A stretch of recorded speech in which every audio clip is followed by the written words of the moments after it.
যা সবসময় দেখে এসেছে সেখান থেকে বের হয়ে যখন কিছু একটা করতে পারি সেটাই আমার কাছে মনে হয় চ্যালেঞ্জ।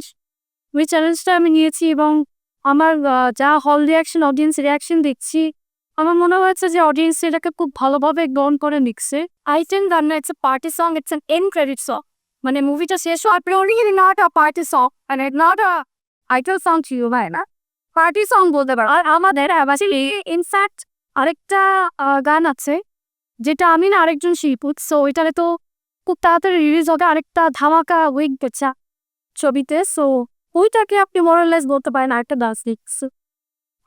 আমার কাছে মনে হয়েছে যে যেহেতু ইটস আ ফুল কমার্শিয়াল ছবি, এখানে নাচ গান সবকিছুই থাকা উচিত, অ্যাকশন। তো আমার কাছে মনে হচ্ছে একটা কমপ্লিট প্যাকেজ।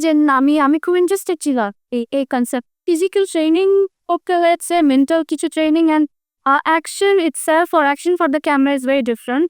তো ক্যামেরার জন্য অ্যাকশনটা কীভাবে করা উচিত সেগুলো নিয়ে একটু ধারণা নেওয়া, বা আমাদের ফাইট ডিরেক্টর ছিলেন, আমাদের অ্যাকশন কোঅর্ডিনেটর ছিলেন, তাদের সাহায্যে করার চেষ্টা। ওই সময় আসলে ইনজুরি মনে হয় না, বিকজ অ্যাড্রেনালাইন রশটা এত বেশি থাকে।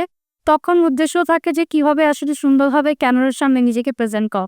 তো সমর্থ রয়েছে এবং যেভাবে আপনারা প্রতিনিয়ত আমাদেরকে এই শুধুমাত্র কাভারেজ না, নানানভাবে মানে মানসিকভাবে আমাদেরকে এই যে আপনারা ইন্সপায়ার করছেন, বিভিন্নভাবে আপনারা দর্শকের হলে রিয়াকশন নিচ্ছেন, সেগুলো প্রচার করছেন, এইভাবে ভালোবাসাটা ছড়িয়ে যাচ্ছে।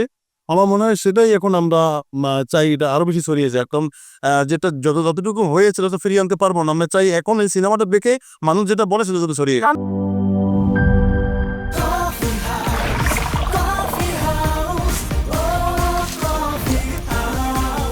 কফি হাউস, প্রতি চুমুকে আড্ডা জমে।